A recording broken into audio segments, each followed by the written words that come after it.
Hi there, Zamir for NerdTube. These are my thoughts and spoilers of Society of the Snow, the true story based on the Uruguayan rugby team that was flying to neighboring Chile. Their plane crashes in the Andes Mountains, and those who do survive have to go through a horrendous ordeal. This film is currently on Netflix, and I do recommend watching it. It's far better than the 1993 version with Ethan Hawke.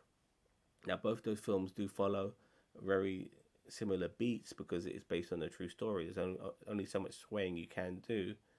But I will say that the execution, the cinematography, and the sort of graphic nature is far better in this movie.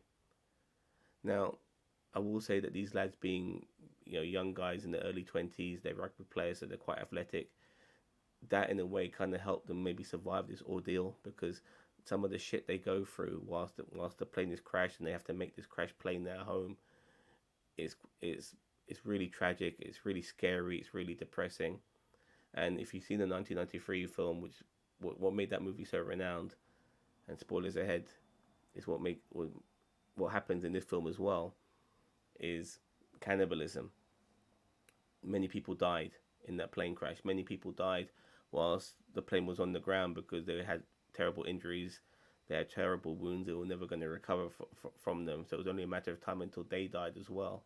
Only 16 people lived, but those 16 people, as well as a few who did die before they unfortunately before they never got rescued, had to resort to cannibalism. So they were eating the dead, and that was initially something they didn't want to do. It was playing on their minds, but after a while, it just became a normal thing to eat dead people because they had nothing else to eat. And they were trying to be inventive as well, using the snow and certain things like mirrors and to reflect from the sun to melt the snow to turn it into water and stuff like that. They were doing whatever they could do to survive. The period that this happened was in late October, and as it's because it's the southern equator, it was getting close to the summertime in that part of the world.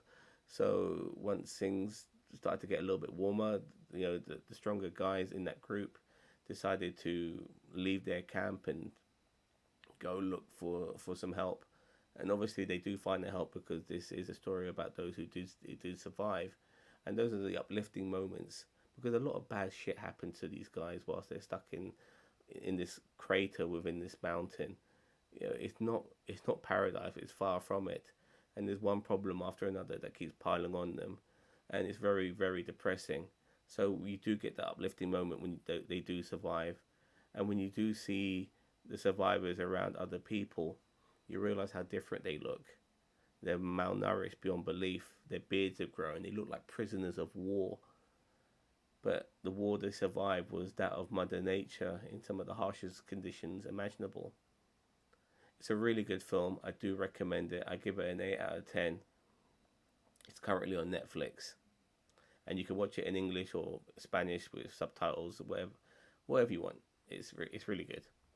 So let me know what you think of this film if you've already seen it. Do you prefer this movie to the 1993 version? I definitely do. This is far better. And if you don't know, I'll let you know that here at NerdTube, we are not only on YouTube, we're on TikTok as well. So we're on both platforms. Subscribe to us on both platforms because we are without doubt the greatest social media channel you never heard of. Take care now. Bye bye.